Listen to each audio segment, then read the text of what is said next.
जिंदगी 2 दिन की है, एक दिन आपके हक में, एक दिन आपके खिलाफ।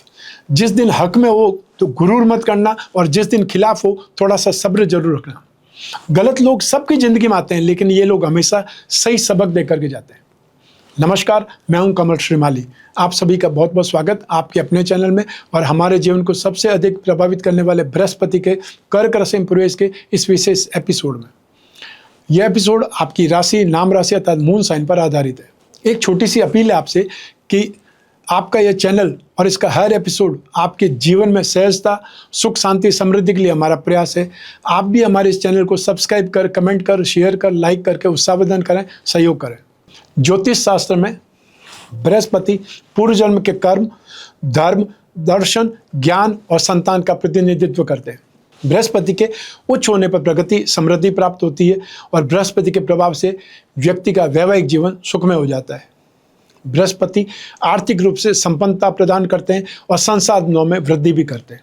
बृहस्पति मानव की भौतिक क्षेत्र में उन्नति नहीं करते, अपितु आध्यात्मिक क्षेत्र में भी ज्ञान की चरम सीमा तक पहुंचा देते हैं। देवगुरु बृहस्पति जब राशि परिवर्तन करते हैं तो इसका असर ज्ञान, वृद्धि, शिक्षा, संतान, दान और पिता पुत्र संबंधों इन सभी पर पड़ता है। बृहस्पति 1st, 5th, 9th और 10th भावों के कारक ग्रह हैं।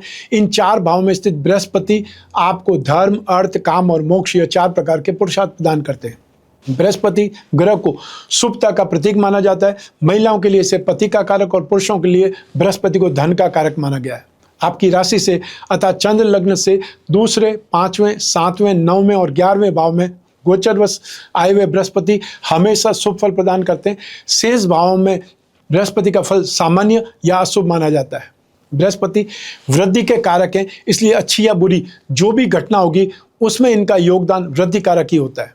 तो आइए अब बात करते हैं बृहस्पति के गोचर समय काल की। ज्योतिष शास्त्र की गणना के अनुसार देवगुरु बृहस्पति 18 अक्टूबर 2025 को शाम 7:45 पर कर्क राशि में प्रवेश करेंगे, जो देवगुरु बृहस्पति की उच्च की राशि है। उच्च राशि में आकर के बृहस्पति प्रबल बलवान होंगे। कर्क राशि में बृहस्पति मात्र 48 दिन अर्थात 5 दिसंबर 2025 तक रहेंगे।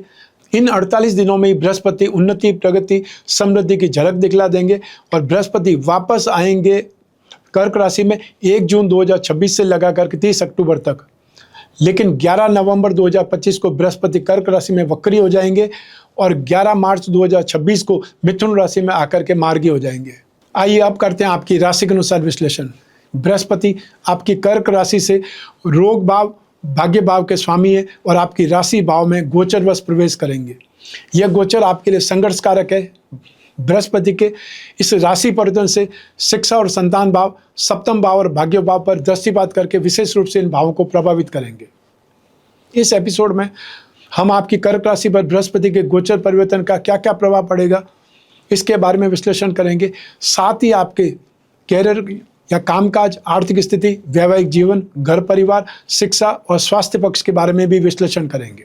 जब बृहस्पति किसी भाव पर दृष्टिपात करते हैं तो उस भाव की विशेषताओं में वृद्धि करते हैं, क्योंकि चंद्रमा मन पर शासन करता है। चंद्रमा भावनाओं से संबंधित ग्रह है, और बृहस्पति के साथ यह संयोग आपको जीवन में स्पष्टता दे सकता है। इस गोचर से गज केसरी योग का निर्माण भी होगा। आपकी राशि से रोग भाव और भाग्य भाव के स्वामी होने के कारण देवगुरु बृहस्पति अधिक शुभ परिणाम नहीं दे पाएंगे। कर्क राशि के जातकों को बृहस्पति के राशि पतन से भय और मानहानि हो सकती है। रोजगार और व्यवसाय में विघ्न बाधाएं आ सकती है। सरकारी भय और मानसिक व्यथा, मेंटली स्ट्रेस जबरदस्त रहेगा, और कामकाज देरी से पूरे होंगे। यात्राओं में कष्ट हो सकता है, या यात्राओं में सुख में कमी आ सकती है। बहुत ज़्यादा खर्च के कारण आर्थिक स्थिति डामाडोल भी हो सकती है। लेकिन वर्ष के अंतिम महीनों में जब 11 नवंबर 2025 से 11 मार्च 2026 तक बृहस्पति वक्री अवस्था में आ जाएंगे, तब आपको अपने वैवाहिक जीवन में कुछ तनाव का सामना करना पड़ सकता है। आर्थिक पक्ष को लेकर के जीवन साथी के बीच में कुछ खास सुनी हो सकती है। आपके जीवन में ससुराल पक्ष के लोगों का ज़्यादा हस्तक्षेप हो सकता है, इंटरफेरेंस बढ़ सकता है, जो आपको परेशान करके रखेगा। संतान पक्ष को लेकर के आप थोड़े चिंतित रहेंगे। लंबी यात्राओं में कुछ समस्याएं आ सकती है, इसलिए पूरी तैयारी से यात्रा करें या मेंटली प्रिपेयर रहें। आइए अब बात करें आपके कार्य व्यवसाय के बारे में, आपके कैरियर के बारे में। भाग्य भाव में स्थित शनि आपके कैरियर के लिए सपोर्टिव हो सकते हैं। मन चाहे प्रोग्रेस मिल सकती है, लेकिन उन्नति के लिए शॉर्टकट अपनाने से बचना पड़ेगा। शनि आपको कमाल के आइडियाज़ देंगे, दिमाग से, बुद्धि बल से बहुत जल्दी आगे निकल जाएंगे, विशेष सफलता भी आपको मिलेगी। ज्योतिष, रिसर्च आदि विषयों में भी या फिर कोई इंटेलिजेंस सेवा में काम करने वाले बहुत अच्छा परफॉर्म कर सकते हैं और उसमें आपको शानदार सफलता मिल सकती है। आप दान, धर्म, मंत्र तंत्र जैसे पूजा पाठ के काम भी कर सकते हैं। बृहस्पति का यह गोचर आपका ट्रांसफर करवा सकता है। आपके कामों में संतुष्टि की कमी रह सकती है।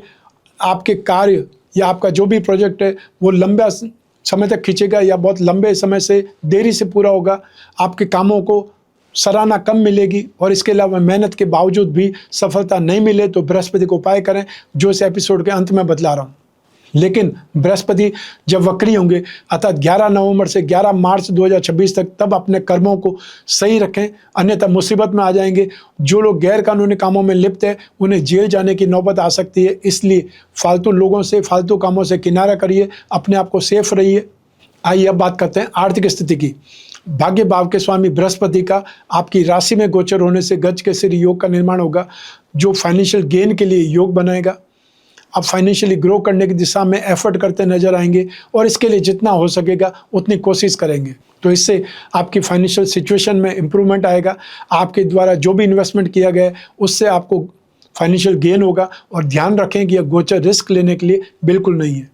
11 नवंबर 2025 से 11 मार्च 2026 तक आपको कई बार अनएक्सपेक्टेड तरीके से भाग्य का साथ मिलेगा। रुका हुआ पैसा आपको मिल सकता है या अचानक से बहुत बड़ा कोई काम होने से पैसा मिल सकता है। अनएक्सपेक्टेड फाइनेंशियल गेन की स्थिति बनेगी, आकस्मिक धन लाभ होने के योग है। आइए अब बात करें आपके दाम्पत्य सुख की। बृहस्पति आपके दाम्पत्य सुख भाव को भी पूर्ण दृष्टि से देखेंगे, जिससे आपके वैवाहिक जीवन में चली आ रही समस्याओं में कमी आ सकती है। दाम्पत्य जीवन की चुनौतियों को दूर करने में बृहस्पति अपना महत्वपूर्ण योगदान देंगे और आपसी रिश्ते, जो भी आपका रिश्ता है, उसको बचाए रखने में सफल होंगे। 7th हाउस पर बृहस्पति की दृष्टि आपके वैवाहिक जीवन में खुशियां लेकर के आएंगी। यदि आप किसी प्रेम संबंध में हैं तो देवगुरु बृहस्पति का गोचर आपको उस प्यार के लिए कुछ भी कर गुजरने वाला बना सकता है और आप किसी भी हद तक जाने को तैयार रहेंगे। देवगुरु बृहस्पति की कृपा से आपका विवाह भी इस समय काल में हो सकता है या विवाह तय हो सकता है और विवाहित लोग जो हैं उन्हें गर्भ धारण की उम्मीद सफल हो सकती है। लेकिन जब 11 नवंबर 2025 से 11 मार्च 2026 तक बृहस्पति वक्री होंगे, तब आपको अपने वैवाहिक जीवन में कुछ तनाव का सामना करना पड़ सकता है। फाइनेंस को लेकर के जीवन साथी के बीच में कहासुनी हो सकती है। आपके जीवन में ससुराल पक्ष के लोगों का बहुत बड़ा इंटरफेरेंस हो सकता है या ज़्यादा इंटरफेरेंस हो सकता है, जो आपको परेशानी में डाल सकता है। संतान पक्ष को लेकर के भी आप चिंतित रहेंगे। आइए अब बात करें आपके घर परिवार की। आप अपने परिवार के साथ में या अपने फ्रेंड के साथ में कोई न कोई तीर्थ स्थानों पर जाकर के देवी देवताओं के दर्शन करेंगे, इससे आपको आध्यात्मिक संतुष्टि मिलेगी। 9वें भाव पर बृहस्पति की दृष्टि आपके पिता या फिर बड़े लोगों का आशीर्वाद प्राप्त करने में सहायक होगा और ऐसे में कर्क राशि वाले जातकों को कुल मिला करके इस वर्ष शुभ परिणाम प्राप्त होंगे। लेकिन 11 नवंबर 2025 से 11 मार्च 2026 तक जब बृहस्पति वक्री होंगे, तब घर परिवार के माहौल में कुछ अशांति सी महसूस करेंगे, संपत्ति को बेचने में दिक्कत आएगी। आइए अब बात करें शिक्षा की, एजुकेशन की। राशि से 5वें भाव पर बृहस्पति की दृष्टि स्टूडेंट्स के लिए सफलतादायक साबित होगी। अगर आप हायर एजुकेशन की तैयारी कर रहे हैं या उसकी कोई प्लानिंग कर रहे हैं तो भाग्य भाव के स्वामी आपकी राशि में गोचर कर आपको गुप्त विद्याओं में या आपको गूढ़ ज्ञान प्रदान करने में सपोर्टिव रहेंगे। आप में से जो लोग कंपटीशन एग्जाम दे रहे हैं उन्हें अच्छी सफलता मिलने के योग बनेंगे। मेडिकल, मार्केटिंग, फाइनेंस या चार्टर्ड अकाउंटेंट के एग्जाम में बैठने वाले लोग अच्छा परफॉर्म करेंगे। मास मीडिया, रिसर्च बेस्ड शिक्षा में भी आप अच्छा परफॉर्म कर सकेंगे। जो लोग बाहर जाकर के हायर एजुकेशन पाने के इच्छुक हैं उनके लिए समय बहुत पॉजिटिव रहेगा। आइए अब बात करें आपके हेल्थ की। आपके स्वास्थ्य के लिए यह समय काल अनुकूल नहीं कहा जा सकता है। आपको पेट के रोग या मेटाबॉलिज्म से संबंधित समस्याएं परेशान करेंगी। लेकिन जब बृहस्पति वक्री होंगे तो 11 नवंबर से 11 मार्च 2026 तक यह समय जीवन में अनिश्चितताओं को बढ़ाने वाला साबित होगा। साथ ही आपको अचानक से किसी समस्या का सामना करना पड़ सकता है और इस दौरान आपका वजन बहुत ज़्यादा बढ़ सकता है। और जो लोग मधुमेह के रोगी हैं या हार्मोनल प्रॉब्लम उनको हो सकती है या उनकी डायबिटीज़ शूटअप हो सकती है। आइए अब बात करते हैं बृहस्पति ग्रह की शांति के कुछ उपायों के बारे में। मधुमेह अर्थात डायबिटीज़ का सीधा संबंध कुंडली में बृहस्पति से माना जाता है। बृहस्पति के पूजा आराधना पेट को प्रभावित करने वाली बीमारियों से राहत दिलवा सकती है। अगर आप बृहस्पति के दुष्प्रभाव से पीड़ित हैं तो इन उपायों को अपनाना चाहिए। सबसे पहले 10 अवतार विष्णु कवच धारण कर सकते हैं। बृहस्पति ग्रह का पिरामिड या नवग्रह शांति पिरामिड अपने शयन कक्ष में जहाँ आप सोते हैं उस रूम में रखें। विष्णु प्रतिमा घर की पूजा में स्थापित करके नित्य उस पर अभिषेक करें और अभिषेक करते समय ओम नमो भगवते वासुदेवाय इस मंत्र का मन ही मन उच्चारण करते रहें। गुरुवार के दिन अर्थात थर्सडे के दिन गुड़, केला, चने की दाल या कोई भी पीली वस्तु या पीले फल आप दान कर सकते हैं जरूरतमंद व्यक्ति को। पुरुष सूक्त या विष्णु सहस्त्र नाम का पाठ करना बहुत शुभ रहता है, या फिर आप बृहस्पति का एकाक्षरी बीज मंत्र ओम ब्रह्म बृहस्पति नमः इस मंत्र का जाप कर सकते हैं। तो ये था बृहस्पति का गोचर फल। आपकी जन्म कुंडली में से एक ग्रह चंद्रमा को आधार बना करके मैंने राशिफल गोचर फल आपको बतलाया है। आप चाहें तो अपनी जन्म कुंडली के संदर्भ में इस गोचर फल को और सटीकता से जान सकते हैं, क्योंकि जन्म कुंडली आपकी अपनी है और आपकी अपनी डिटेल से ही बन सकती है। आपकी कुंडली में जो दोष हैं, आपकी कुंडली में जो राजयोग है वो स्थिति, और आपकी कुंडली में बृहस्पति किस राशि में, किन ग्रहों के दृष्टि में, कौन से भाव में, और आपको कौन सी दशा अंतर्दशा चल रही, इसका भी इम्पैक्ट इस राशिफल के अनुसार पड़ेगा। लेकिन जब जीवन में समस्याएं ज़्यादा हो, भविष्य में झांकना हो, कोई बहुत बड़ा डिसीजन लेना हो, तो अपनी कुंडली का विश्लेषण करा करके आगे बढ़ना चाहिए। और अपनी कुंडली का विश्लेषण समय समय पर कराएं, 1 वर्ष में 1 बार जरूर कराएं, जिससे आने वाले समय की झलक आपको मिल जाए। यदि आने वाला समय बहुत पॉजिटिव है, अच्छा है, तो ऐसी स्थिति में आप ज़्यादा काम करें, ज़्यादा समय उस काम को दें, या फिर आप थोड़ी बहुत डेयरिंग ले सकते हैं। कॉन्फिडेंस के साथ में जब काम करेंगे तो उसमें फ़ायदा ज़्यादा होगा, गेन ज़्यादा होगा। और यदि आने वाला समय नेगेटिव है तो नुकसान से बचने के लिए अलर्ट रहें, नुकसान से बचने का प्रयास करें। जितना नुकसान बच जाएगा वो आपका गेन ही होगा। तो ऐसी स्थिति में आपको जब भी अपनी कुंडली का विश्लेषण कराने की इच्छा हो, जिज्ञासा हो, स्क्रीन पर दिए नंबर पर संपर्क करके आपको अपॉइंटमेंट फिक्स करना है। वो अपॉइंटमेंट चाहे वीडियो कॉन्फ्रेंसिंग के लिए हो सकता है, टेलीफोनिक कंसल्टेंसी के लिए हो सकता है। आप कोई भी कंट्री में रहते हो, कोई भी सिटी में रहते हो, अपने घर बैठे हुए अपनी कुंडली का विश्लेषण करवा सकते हैं। जो पूछना चाहें पूछ सकते हैं, जो आप डिस्कस करना चाहें वो आप डिस्कस कर सकते हैं। जो उपाय होंगे आपको बताए भी जाएंगे और आपको लिख करके व्हाट्सएप के माध्यम से या ईमेल के माध्यम से भेजे भी जाएंगे। मैं कामना करता हूं कि आप स्वस्थ रहें, प्रसन्न रहें, सुरक्षित रहें। अपना और अपने परिवार का बहुत बहुत ख्याल रखें। आप सभी को मेरा नमस्कार, बहुत बहुत शुभकामनाएं। ईश्वर आपकी रक्षा करे। धन्यवाद।